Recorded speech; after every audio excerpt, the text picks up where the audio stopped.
আজকে শিশুদের ব্যায়ামের এই এপিসোডে আমরা ইউজ করব রোপ। রোপের ক্ষেত্রে যেটা বলবো যে এটা কিন্তু কিছুটা অ্যাডভান্স লেভেলের এবং বড়রা বেশি ব্যবহার করে। দেখা যায় যে কমান্ডোজরা বা নেভি সিলস তারা দেখা যাচ্ছে যে যখন বাইরে থাকছে তখন ইকুইপমেন্টস সহ তাদের মুভ করা সম্ভব হচ্ছে না বলে তারা এই ধরনের প্রপস ইউজ করেন, যে ওটা দিয়ে যেন তারা এক্সারসাইজটা করতে পারেন।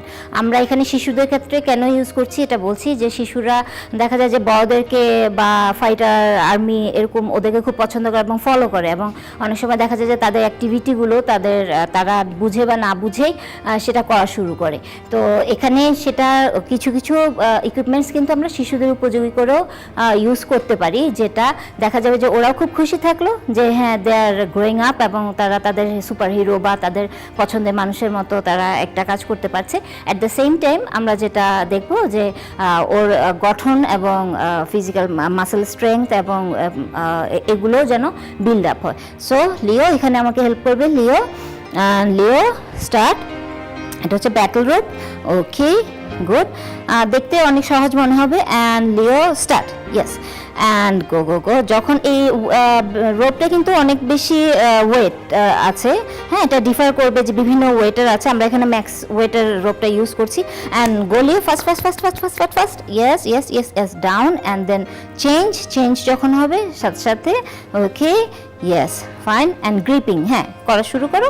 যখন আমরা দেখছি এখানে যে যখন সে করছে তখন তাদেরকে হচ্ছে মনোযোগটা রাখতে হচ্ছে যে প্রতিটা স্টেপে তাকে গ্রিপ যেন রোপটা পড়ে না যায়, এবং হাতের যেটা হচ্ছে যে তার রিস্টের অ্যাক্টিভিটিটা বাড়ছে, ফোর আর্মসটা অ্যাক্টিভেটেড হচ্ছে, এবং যখন আমরা একটা লাঞ্জ মুভে রাখছি তখন তার কোয়ার্স মাসেল এবং হ্যামস্ট্রিংটাও স্ট্রং হচ্ছে। ওকে লিও, থ্যাংক ইউ। Stand up. তোমার কি মনে হচ্ছিল যে তোমাকে মনোযোগ দিতে হচ্ছিল যে আমি কি কথা বলছি সেটার চেয়ে তোমার মনোযোগ দিতে হচ্ছিল যে হাত থেকে যেন রোপটা পড়ে না যায়, এবং যখন বলছি যে ফাস্ট করে খুব ফাস্ট করতে হচ্ছিল তখন তোমার কোন জায়গাটায় প্রেশার লাগছিল বেশি, পায়ের দিকে না হাতের দিকে? হাতের দিকে। ওকে, তো এখানে দেখছি যে অনেক সময় দেখা যায় যে বাচ্চারা খুব ভালো পড়াশোনায় বা খুব ভালো রেজাল্ট করার কথা, কিন্তু দেখা গেলো যে তার লেখার স্পিডটা নেই।